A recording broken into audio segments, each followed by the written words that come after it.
Friends, आप सभी लोगों का स्वागत है आपके अपने यूट्यूब चैनल जीएस शिक्षा विथ विद्या में। फ्रेंड्स, जैसा कि आपको पता है, इस चैनल के मीडियम से हम लोगों ने एक नया इनिशिएटिव लिया है, खासकर वैसे फ्रेंड्स के लिए, स्टूडेंट्स के लिए जो जीएस की प्रिपरेशन कर रहे हैं डिफरेंट कॉम्पिटिटिव एग्ज़ाम्स में के लिए, और जिनका मीडियम इंग्लिश है उनके लिए हम लोग ने ये नया चैनल स्टार्ट किया है, एक नया इनिशिएटिव लिया है न्यू ईयर 2022 में। और फ्रेंड्स, अभी जो हम लोग स्टार्ट कर रहे हैं इस चैनल पर, तो हम लोग ने प्लान किया है कि हम लोग 500 मोस्ट इम्पॉर्टेंट एमसीक्यूज़ लेकर आएंगे डिफरेंट सब्जेक्ट्स में। अभी हम लोग जनरल साइंस से स्टार्ट कर रहे हैं, और आगे जब एक बार जनरल साइंस का पोर्शन कंप्लीट हो जाएगा तो हम आगे बाकी सब्जेक्ट्स के भी 500 मोस्ट इम्पॉर्टेंट एमसीक्यूज़ लेके आएंगे। और फ्रेंड्स, एक बात और बता दूं कि ये जो भी एमसीक्यूज़ हैं, ये कोई रैंडमली सिलेक्टेड एमसीक्यूज़ नहीं है, ये बहुत ही जुडिशियसली सिलेक्टेड हैं। और ये वैसे एमसीक्यूज़ हैं जो रिपीटेडली कॉम्पिटिटिव एग्ज़ाम्स में पूछे जा रहे हैं, पूछे गए हैं, या फिर जिनकी बहुत ज़्यादा प्रोबेबिलिटी है कि वो आगे भी एग्ज़ाम्स में पूछे जाए। ठीक है, और ऐसा हर सब्जेक्ट्स के लिए है। तो अभी हम लोग साइंस से स्टार्ट कर रहे हैं, और साइंस में 500 क्वेश्चंस कंप्लीट करने में हम लोग को 20 सेट्स लगेंगे। हर एक सेट में 25 क्वेश्चन होगा, और इसलिए 20 सेट में साइंस का पूरा पोर्शन कंप्लीट होगा। और फिर हम लोग बाकी के सब्जेक्ट्स पे भी आएंगे। ठीक है, तो अपना सेट 1 स्टार्ट करते हैं। सेट 1 का जो हमारा फर्स्ट क्वेश्चन है वो है, which one of the following statements is correct. यहाँ पे आपको यूरिया से रिलेटेड एक 4 स्टेटमेंट्स दिया गया है, और हमको बताना है कि इसमें से कौन सा स्टेटमेंट करेक्ट है। तो फ्रेंड्स, यूरिया से रिलेटेड 2 फैक्ट्स बहुत इम्पॉर्टेंट है। एक तो ये कि यूरिया का प्रोडक्शन कहाँ पे होता है, और दूसरा ये कि यूरिया का एक्सक्रीशन कहाँ से होता है। तो यूरिया का जो प्रोडक्शन है वो लीवर में होता है, ठीक है, और इसका जो एक्सक्रीशन है वो किडनी के थ्रू होता है। ठीक है, और यूरिया जो है हमारे बॉडी में जब नाइट्रोजन का मेटाबॉलिज्म होता है, ह्यूमंस और मैमल्स सब में, तो नाइट्रोजन का जब मेटाबॉलिज्म होता है तो उसका एक एंड प्रोडक्ट होता है यूरिया। ठीक है, और यूरिया फॉर्म कैसे होता है, तो एमोनिया और कार्बन डाइऑक्साइड के रिएक्शन से फॉर्म होता है। ठीक है, तो इसका आंसर हो जाएगा option A, urea is produced in liver. Question number 2 पे आते हैं। क्वेश्चन नंबर 2 क्या है, which one of the following cell organelles mainly functions as storehouse of digestive enzymes. अब नीचे हमको ऑप्शन में 4 सेल ऑर्गेनल्स दिए गए हैं, और हमको बताना है कि इनमें से कौन सा store house of digestive enzymes है। तो फ्रेंड्स, सेल ऑर्गेनल्स होते क्या हैं? सेल ऑर्गेनल्स हमारे सेल के अंदर जो डिफरेंट सब पार्ट्स हैं, जैसे mitochondria, lysosome, cell membrane, nucleus, ये सब सेल के डिफरेंट सब पार्ट्स हैं, एक सेल के अंदर के सब पार्ट्स हैं, और इन्हीं को सेल ऑर्गेनल्स कहा जाता है। अब हमको इन 4 ऑप्शन में से ये बताना है कि कौन सा ऐसा सेल ऑर्गेनल है जो stored house of digestive enzymes है। तो इसका करेक्ट आंसर होगा ऑप्शन सी, लाइजोसोम। और ऐसा क्यों है? तो लाइजोसोम में क्या होता है, एक बहुत ही पावरफुल हाइड्रोलाइटिक एंजाइम होता है जो किसी भी ऑर्गेनिक सब्सटेंस को डाइजेस्ट कर सकता है। इनफैक्ट अगर ऐसा भी कहा जाता है कि लाइजोसोम जो है वो जिस सेल के अंदर है उस सेल को भी डाइजेस्ट कर सकता है। और ऐसा होता भी है, जब कोई सेल डेड हो जाता है तो लाइजोसोम उसको डाइजेस्ट कर जाता है। ठीक है, यानी ये सेल के अंदर जो भी वेस्ट मटेरियल है, क्योंकि सेल जब डाई कर गया तो वो एक वेस्ट मटेरियल हो गया, तो लाइजोसोम उसको भी डाइजेस्ट कर लेता है। ठीक है, अब राइबोसोम भी एक सेल ऑर्गेनल है हमारा, जो इस ऑप्शन में, ऑप्शन बी में है। तो राइबोसोम के बारे में जान लीजिए कि ये आरएनए का बना, प्रोटीन और आरएनए का बना हुआ होता है, और इसका मेन फंक्शन होता है प्रोटीन को सिंथेसाइज करना, मतलब प्रोटीन को बनाना, और इसीलिए राइबोसोम को फैक्ट्री ऑफ प्रोटीन भी कहा जाता है। ठीक है, क्वेश्चन नंबर 3 पे आते हैं। Which one of the following statements regarding electrocardiogram is correct. अब इलेक्ट्रोकार्डियोग्राम से रिलेटेड 3 स्टेटमेंट दिया गया है, इसमें से हमको बताना है कि कौन सा स्टेटमेंट करेक्ट है। इलेक्ट्रोकार्डियोग्राम है क्या? तो ये इसको शॉर्ट में हम ईसीजी बोलते हैं, नॉर्मल बोलचाल की भाषा में। तो ईसीजी क्या मेज़र करता है एक्चुअली? तो ईसीजी जो है ये आपको हार्ट के इलेक्ट्रिकल एक्टिविटी को मेज़र करता है। और कैसे मेज़र करता है? तो ये इसको ग्राफिकली रिप्रेजेंट करता है, ठीक है। तो इसका करेक्ट आंसर हो जाएगा option D, electrocardiogram is graphical representation of electrical activity of heart, ठीक है। अब इसी से रिलेटेड एक टर्म है ईईजी, जिसका फुल फॉर्म होता है इलेक्ट्रोइंसेफेलोग्राम। ये क्या करता है? तो ये हमारे ब्रेन वेव्स के एबनॉर्मलिटीज़ को डिटेक्ट करता है, ठीक है, और ब्रेन के इलेक्ट्रिकल एक्टिविटी को भी डिटेक्ट करता है, ठीक है। तो और एक और टर्म है जो कॉर्निया से रिलेटेड है, उसको बोलते हैं कॉर्नियल टोपोग्राफी। तो कॉर्नियल टोपोग्राफी क्या करता है? तो ये कॉर्निया के शेप और कर्वेचर का 3D मैप क्रिएट करता है, ठीक है। और इससे फ़ायदा क्या होता है? तो कि किसी भी तरह का अगर कॉर्नियल डिजीज़ है तो उसको हम डिटेक्ट कर सकते हैं कॉर्नियल टोपोग्राफी के थ्रू। क्वेश्चन नंबर 4 पे आते हैं। क्वेश्चन नंबर 4 क्या है? अ फ्यूज़ वायर मस्ट बी, ठीक है। अब फ्यूज़ वायर के बारे में हमको बताना है कि इसमें से कौन सा स्टेटमेंट करेक्ट है। तो देखिए, फ्यूज़ वायर का क्या प्रॉपर्टी होता है? तो फ्यूज़ वायर को कंडक्टिंग तो होना चाहिए, इंसुलेटर नहीं होना चाहिए, कंडक्टिंग तो होना ही चाहिए। और साथ ही साथ इसका प्रॉपर्टी होता है कि हाईली रेसिस्टेंट होता है। और तीसरा प्रॉपर्टी है कंडक्टिंग होगा, हाईली रेसिस्टेंट होगा, और उसका मेल्टिंग पॉइंट बहुत ही लो होगा। जिस मटेरियल का फ्यूज़ वायर बना हुआ होता है उसका मेल्टिंग पॉइंट बहुत ही लो होगा। तो इससे ये फ़ायदा होता है कि जब भी बहुत high value current fuse wire के थ्रू पास होगा, तो क्योंकि उसका इलेक्ट्रिकल रेसिस्टिविटी ज़्यादा है तो वो करंट को बहुत पावरफुली रोकना चाहेगा, और उसका मेल्टिंग पॉइंट लो है उस मटेरियल का, तो वो ब्रेक कर जाएगा। और इससे जो हाउस में या फैक्ट्री में जहाँ भी इलेक्ट्रिकल वायरिंग में फ्यूज़ वायर लगा हुआ है वहाँ का सप्लाई बंद हो जाएगा। उससे फ़ायदा ये होगा कि बाकी जो इलेक्ट्रिकल इक्विपमेंट्स लगे हुए हैं हाउस में या फैक्ट्री में या कंपनी में, उनको बचाया जा सकता है, ठीक है। क्योंकि फ्यूज़ वायर ब्रेक कर जाएगा तो पूरा करंट का सप्लाई बंद हो जाएगा, तो बाकी इक्विपमेंट्स में हाई वैल्यू करंट बहुत ज़्यादा देर तक पास नहीं करेगा, और इससे उनको प्रोटेक्ट किया जा सकता है। नेक्स्ट क्वेश्चन पे आते हैं। तो क्वेश्चन नंबर 4 का आंसर क्या हो जाएगा? Option A, conducting end of low melting point. Question number 5 पे आते हैं। क्वेश्चन नंबर 5 क्या है? When a beam of white light passes through a glass prism, the colour of light beam that deviates the least is. अब देखिए, किसी glass prism के through अगर हम वाइट लाइट को पास करेंगे तो क्या होता है? वो 7 कलर्स में डिवाइड हो जाता है, जिसको हम शॉर्ट में विबग्योर भी बोलते हैं, ठीक है। इसमें से सबसे ऊपर वायोलेट है, सबसे लास्ट में रेड है। तो वायोलेट कलर जो होता है उसमें डेविएशन सबसे ज़्यादा होता है, और रेड कलर जो है उसमें डेविएशन सबसे कम होता है। ऐसा इसलिए होता है क्योंकि जो डेविएशन है वो इन्वर्सली प्रोपोर्शनल है किसके? वेवलेंथ के।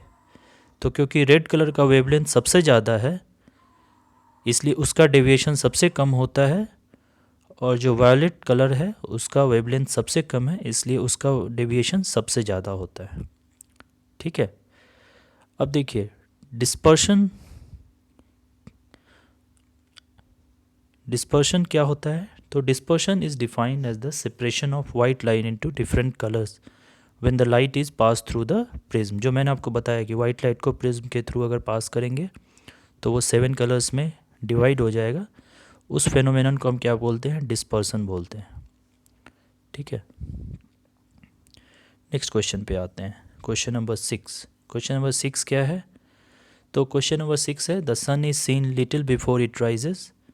हाँ, क्वेश्चन नंबर 5 का करेक्ट आंसर क्या होगा? Option B, red. Question number 6 क्या है? The sun is seen little before it rises and for a short while after it sets, this is because of. अब देखिए, आपने ऑब्जर्व किया होगा कि अर्ली मॉर्निंग सनराइज से जस्ट पहले या शाम में सनसेट के थोड़ी देर बाद तक ऐसा फील होता है कि सन अभी भी है, हम देख सकते हैं सन को, जबकि एक्चुअली सनराइज़ मॉर्निंग में हुआ नहीं होता है और शाम में सनसेट हो चुका होता है। तो ये किस फिनोमेनन के कारण होता है? तो ये एक्चुअली होता है एटमॉस्फेरिक रिफ्रैक्शन के कारण। ऑप्शन जो है बी है यहाँ पे, एटमॉस्फेरिक रिफ्रैक्शन, उसके कारण होता है। अब रिफ्रैक्शन ऑफ लाइट क्या है?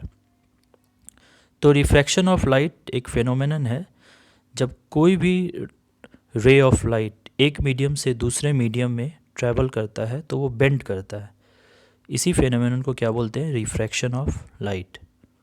ठीक है, और रिफ्रैक्शन होता क्यों है, क्यों ऐसा ये फिनोमेनन होता है? तो ये इसलिए क्योंकि लाइट का स्पीड जो है अलग अलग मीडियम में अलग अलग होता है। ठीक है, और इसी फिनोमेनन के कारण जो ट्विंकलिंग ऑफ स्टार्स का फिनोमेनन स्काई में देखा जाता है वो भी किसके कारण होता है? एटमॉस्फेरिक रिफ्रैक्शन के कारण। ठीक है, अब आते हैं क्वेश्चन नंबर 7 पे। क्वेश्चन नंबर 7 क्या है? Black hole is a. Black hole के रिलेटेड 4 स्टेटमेंट दिया गया है, हमको बताना है इसमें से कौन सा स्टेटमेंट सही है। तो देखिए, ब्लैक होल क्या होता है? ये स्पेस में एक ऐसा जगह है, एक ऐसा प्लेस है जहाँ पे ग्रेविटी इतना ज़्यादा होता है, इतना ज़्यादा ग्रेविटी पुल करता है कि अगर लाइट को भी उसके थ्रू हम पास करवाना चाहे तो लाइट भी उसके थ्रू पास नहीं कर पाता है। ठीक है, इतना ज़्यादा ग्रेविटी होता है। और ऐसा फील होता है कि ग्रेविटी इतना ज़्यादा इसलिए है क्योंकि ऐसा फील होता है एक छोटे से स्पेस में बहुत ज़्यादा मैटर को दबा के रखा गया है, स्क्वीज़ करके रखा गया है। ठीक है, और ये most of the time black hole का फॉर्मेशन कब होता है? जब कोई स्टार डाई करता है। ठीक है, तो इसका करेक्ट ऑप्शन हो जाएगा option C, star which has collapsed into itself and has large acceleration due to gravity. Next question पे आते हैं, question number 8। Tooth enamel is made up of which one of the following calcium compounds.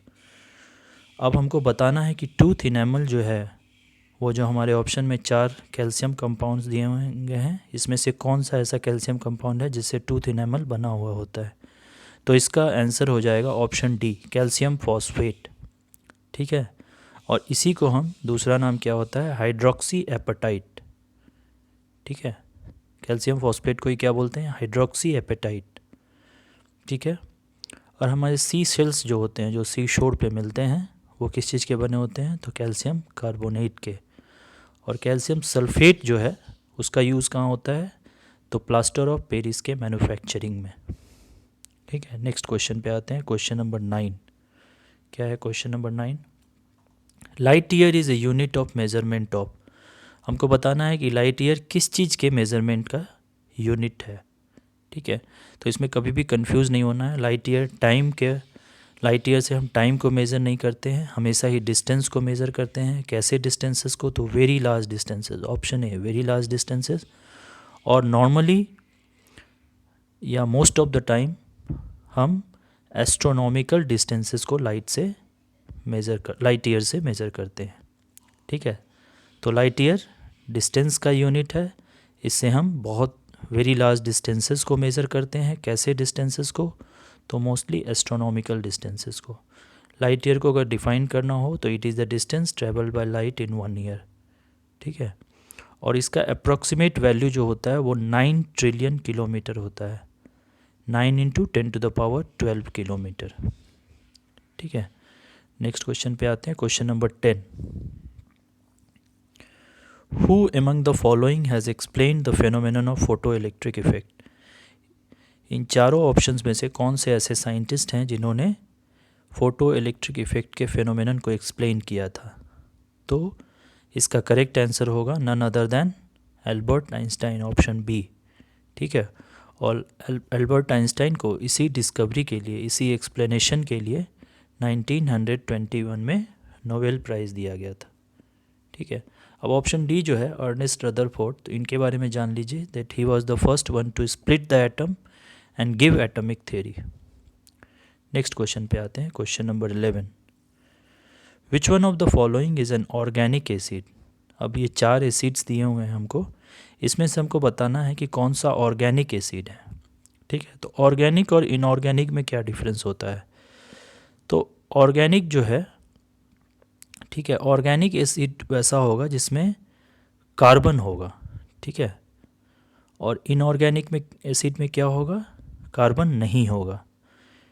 और inorganic acids में क्या होता है, तो hydrogen हो सकता है और नॉन मेटेलिक एलिमेंट्स हो सकते हैं या उनके ग्रुप्स हो सकते हैं।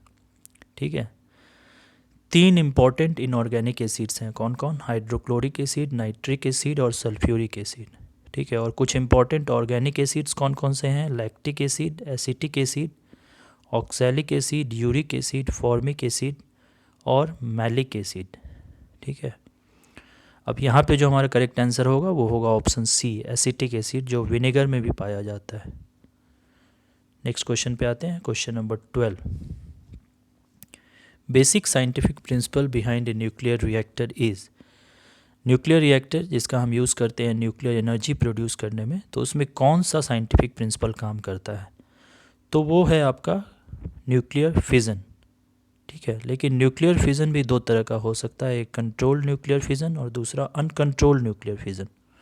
अगर अनकंट्रोल्ड न्यूक्लियर फिज़न होगा तो वो एक्सप्लोजिव हो जाएगा, एक बॉम्ब बन सकता है उससे। लेकिन न्यूक्लियर रिएक्टर में जो है हम लोग कौन सा न्यूक्लियर फिज़न यूज़ करते हैं, तो कंट्रोल्ड न्यूक्लियर फिज़न, और इसके लिए हम लोग कंट्रोलिंग रॉड्स का यूज़ करते हैं न्यूक्लियर रिएक्टर में। ठीक है, अब न्यूक्लियर फिज़न क्या होता है, तो न्यूक्लियर फिज़न में क्या होता है, एक बहुत ही हेवी एटॉमिक न्यूक्लियस स्प्लिट करता है 2 स्मॉलर फ्रैगमेंट्स में। चलिए आगे आते हैं क्वेश्चन नंबर 13 पे। क्या कहता है question number 13, food safety and standards has allowed use of which gas for ripening of fruits in regulation 2015। FSSAI ने 2015 के अपने रेगुलेशन में कौन से गैस को अलाउ किया है आर्टिफिशियल राइपनिंग ऑफ फ्रूट्स के लिए। ठीक है, तो इसका करेक्ट आंसर होगा ऑप्शन बी, इथाइलिन। ठीक है, और इथाइलिन का दूसरा नाम क्या है, इसको हम लोग फ्रूट राइपनिंग हार्मोन भी बोलते हैं। ठीक है, तो इथाइलिन को अलाउ किया गया है आर्टिफिशियल राइपनिंग ऑफ फ्रूट्स के लिए FSSAI के द्वारा। नेक्स्ट क्वेश्चन पे आते हैं, एथलीट्स फूट से रिलेटेड है। Athlete's foot is a disease caused by. Athlete's foot जो है डिजीज़ जो है वो किससे कॉज होता है, तो इसका करेक्ट आंसर होगा ऑप्शन बी, फंगी। ठीक है, और ये फंगी कहाँ रहते हैं, तो हमारे स्किन पे, हेयर में, नेल्स में। ठीक है, और फंगल स्किन इन्फेक्शंस को हम क्या बोलते हैं, टीनिया इन्फेक्शंस भी बोलते हैं। ठीक है, और जब फंगस आपका फीट पे ग्रो कर गया तो उसी को बोलते हैं हम एथलीट्स फूट, या दूसरा नाम क्या है, टीनिया पेडिस। और एथलीट्स फूट का नाम एथलीट्स फूट इसलिए पड़ा है क्योंकि ये जो फंगस है जो इसको कॉज करता है वो नॉर्मली कहाँ पे ग्रो करता है, तो जब आपका फीट डैम्प हो और स्वेटी हो, जो कि नॉर्मली एथलीट्स के केस में होता है। ठीक है, नेक्स्ट क्वेश्चन पे आते हैं, विच of the following is not caused by bacteria. ये 4 डिजीज़ में से कौन सा ऐसा डिजीज़ है जो बैक्टीरिया के कारण कॉज नहीं होता है, तो इसका करेक्ट आंसर होगा ऑप्शन ए, मलेरिया। ठीक है, क्योंकि टाइफॉइड जो है वो बैक्टीरिया से कॉज होता है उसका, और उस बैक्टीरिया का नाम है सैल्मोनेला टाइफी। एंथ्रैक्स भी बैक्टीरिया से होता है, उस बैक्टीरिया का नाम है बैसिलस एंथ्रेसिस। ट्यूबरक्लोसिस भी बैक्टीरिया से होता है, उसका नाम है माइकोबैक्टीरियम ट्यूबरक्लोसिस। ठीक है, मलेरिया किससे कॉज होता है, तो एक पैरासाइटिक प्रोटोजोआ से जिसका नाम है प्लाज्मोडियम फैल्सीपैरम या प्लाज्मोडियम वाइवैक्स। ठीक है, नेक्स्ट क्वेश्चन पे आते हैं, क्वेश्चन नंबर 16। क्वेश्चन नंबर 16 है, विच of the following causes more severe Burns. अब इनमें से सबसे ज़्यादा सीवियर बर्न किससे हो सकता है, ये 4 ऑप्शन में से, तो नॉर्मली हम सोचेंगे कि बॉइलिंग वाटर से होना चाहिए, लेकिन बॉइलिंग वाटर से नहीं, सबसे ज़्यादा सीवियर बर्न होता है स्टीम से, क्योंकि स्टीम में जो है बॉइलिंग वाटर से बहुत ज़्यादा एनर्जी है, और वो इसलिए क्योंकि उसके पास एक एडिशनल हीट होता है जिसका नाम है लेटेंट हीट ऑफ वेपोराइजेशन। ठीक है, आंसर हो जाएगा option C, steam. Next question पे आते हैं, 17। Which of the following is the strongest force in nature. ठीक है, ये जो 4 फोर्सेस आपको दिए हुए हैं ऑप्शन में, इसमें से सबसे ज़्यादा स्ट्रॉन्गेस्ट कौन सा है। तो देखिए फोर्स में नेचर में 4 फोर्सेस बहुत इंपॉर्टेंट है। कौन कौन से? तो एक है वीक न्यूक्लियर फोर्स, दूसरा है स्ट्रॉन्ग न्यूक्लियर फोर्स, तीसरा है ग्रेविटेशनल फोर्स और चौथा है मैग्नेटिक फोर्स या इलेक्ट्रोमैग्नेटिक फोर्स भी बोल सकते हैं। ठीक है, यहाँ पे हमको ऑप्शन में न्यूक्लियर फोर्स दिया हुआ है तो बी कह सकते हैं कि न्यूक्लियर फोर्स सबसे स्ट्रॉन्गेस्ट है। लेकिन और अगर इसको स्पेसिफाई करना चाहेंगे तो जो स्ट्रॉन्ग न्यूक्लियर फोर्स है वो सबसे ज़्यादा स्ट्रॉन्गेस्ट होता है। यानी न्यूक्लियर फोर्स का 2 पार्ट है, एक वीक न्यूक्लियर फोर्स, एक स्ट्रॉन्ग न्यूक्लियर फोर्स। तो जो स्ट्रॉन्ग न्यूक्लियर फोर्स है वो सबसे स्ट्रॉन्गेस्ट फोर्स है नेचर में। ठीक है, अब एक एक करके इन फोर्सेस के बारे में जानते हैं। तो वीक न्यूक्लियर फोर्स क्या होता है? तो ये रिस्पॉन्सिबल होता है रेडियो एक्टिव डिके के लिए और न्यूट्रिनो इंटरेक्शंस के लिए।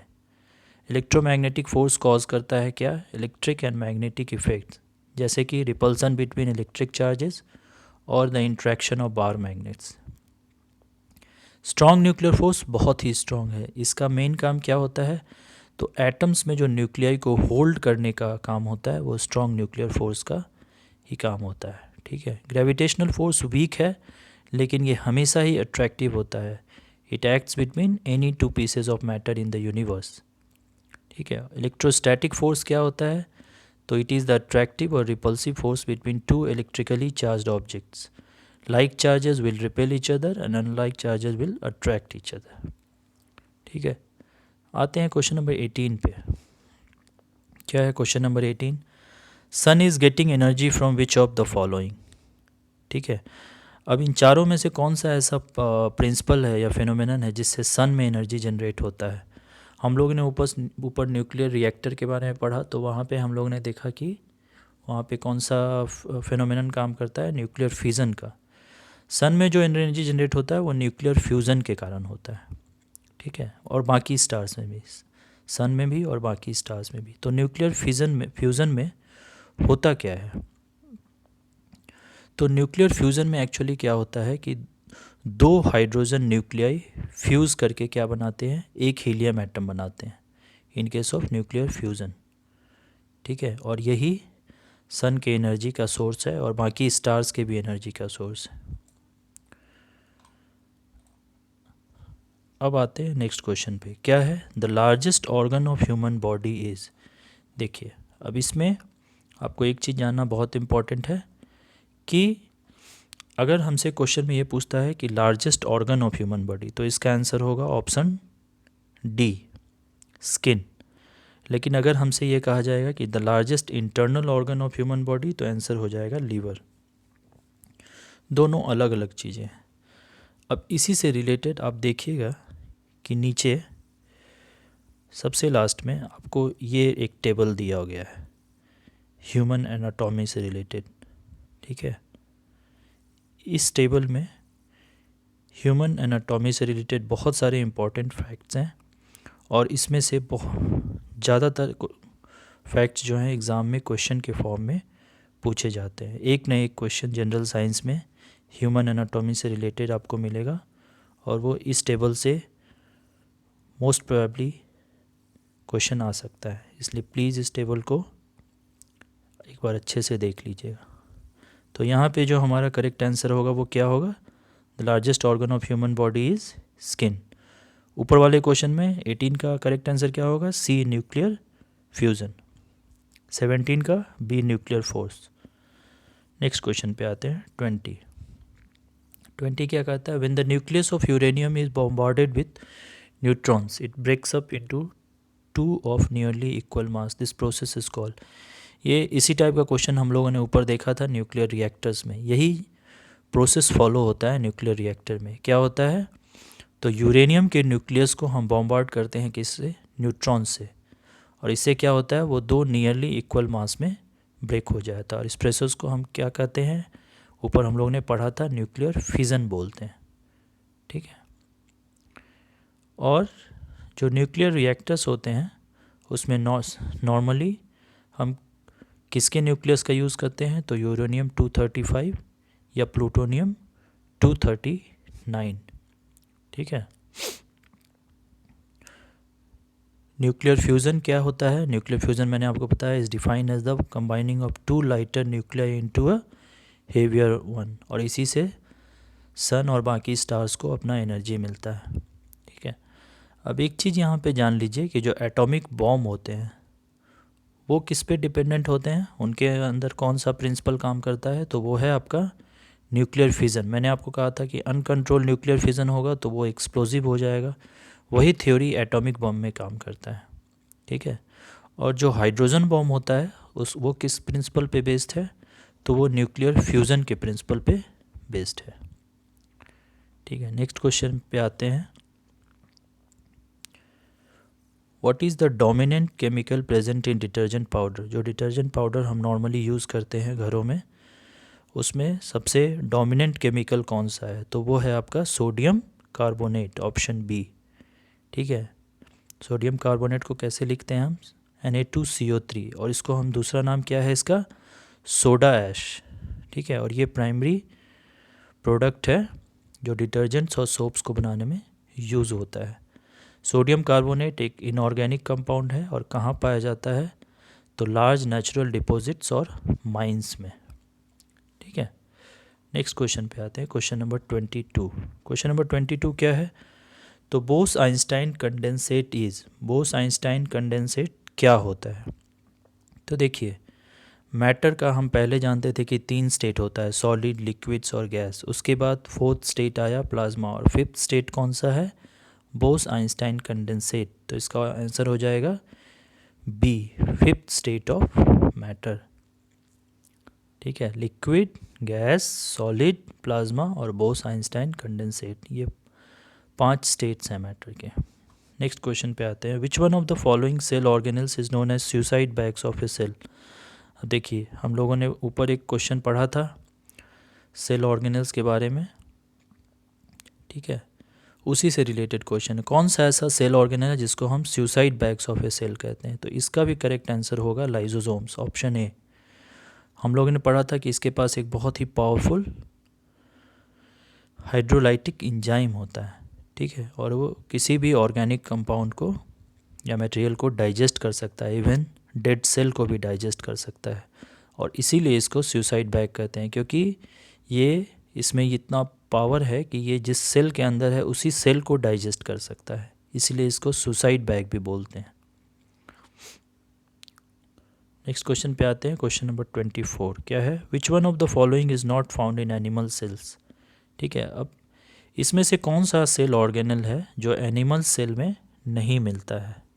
प्लांट सेल में होता है लेकिन एनिमल सेल में नहीं होता है, तो ये है आपका ऑप्शन डी, सेल वॉल। कुछ ऐसे सेल ऑर्गेनल्स हैं जो एनिमल सेल में होते हैं लेकिन प्लांट सेल में नहीं होते हैं, और कुछ ऐसे सेल ऑर्गेनल्स हैं जो प्लांट सेल में होते हैं लेकिन एनिमल सेल में नहीं होते हैं। जैसे कि आपको एनिमल सेल में सेंट्रोजोम होता है और लाइजोजोम होता है, जो प्लांट सेल्स में नहीं है, और प्लांट सेल्स में सेल वॉल होता है, क्लोरोप्लास्ट होता है, कुछ और स्पेशलाइज्ड प्लास्टिड्स होते हैं, और एक लार्ज सेंट्रल वैक्यूल होता है जो कि एनिमल सेल्स में नहीं पाया जाता है। आते हैं अपने लास्ट क्वेश्चन, क्वेश्चन नंबर 25 पे। विच one of the following organisms is responsible for sleeping sickness? Sleeping sickness जो डिजीज़ है वो किसके कारण होता है, कौन से ऑर्गेनिज्म के कारण?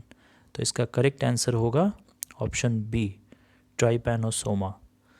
स्लीपिंग सिकनेस को दूसरा नाम क्या है? अफ्रीकन ट्राइपैनोसोमियासिस। ठीक है, और ये एक प्रोटोजोआ के कारण होता है जिसका नाम है ट्राइपैनोसोमा ब्रुसलेई, और इसको ट्रांसमिट कैसे होता है? तो सेसे फ्लाई के थ्रू ये ट्रांसमिट होता है। तो ये थे हमारे सेट 1 के 25 मोस्ट इम्पॉर्टेंट क्वेश्चंस, और ये आपका टेबल है ह्यूमन एनाटॉमी का। ठीक है, इसको आपको ज़रूर से ज़रूर लर्न करना है, ये बहुत ही इम्पॉर्टेंट है।